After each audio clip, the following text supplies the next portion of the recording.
Naruto has a lot of characters with a lot of potential that were not really used, right? It's not Kishimoto's fault, because Naruto is such a long story with so many things to focus on that not every single characters could get the time of day. So today, let's talk about a couple of them. And the first of them is Neji and Rock Lee. Now, Neji and Rock Lee's story was hyped up in Naruto, but it wasn't really explored and Shippuden.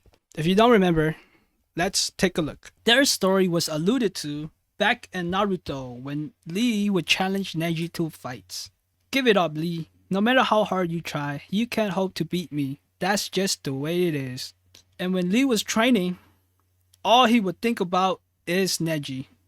But lately, I started to feel that I had no hope of ever measuring up to a true genius like Neji. So in Naruto, Lee's fight with Neji was narratively built up.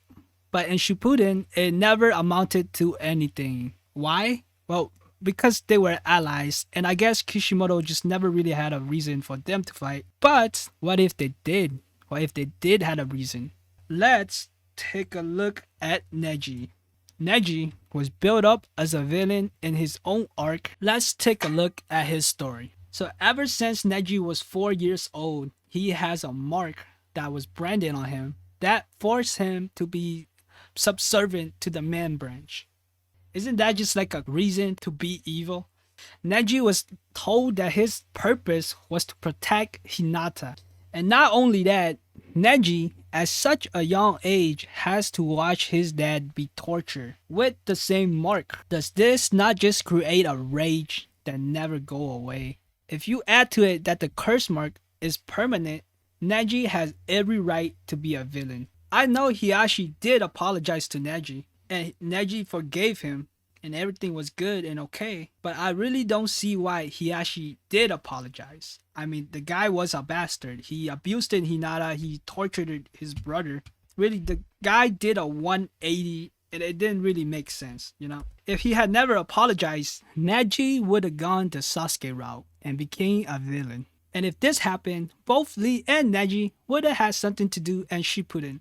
So in Shippuden, Neji goes evil and join Obito's side. Maybe Obito promised to remove his curse mark or something. This will allow Neji and Lee to have their fight. Boom, boom, boom, boom, boom, boom, boom, boom, boom, boom, boom, boom. Maybe even add in Hinata. And it doesn't matter how or what, but Neji loses his, and then he has a change of heart. This way, when Neji eventually sacrifice himself, it makes sense. And that's how I think Neji's story should have ended. Now let's look at Lee, okay?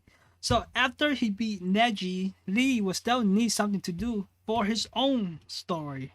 And how would he do that? I really think Lee should have used the 8th gate against Madara. Now, I mean, just imagine this, right? Guys goes 8th gate. He fights Madara.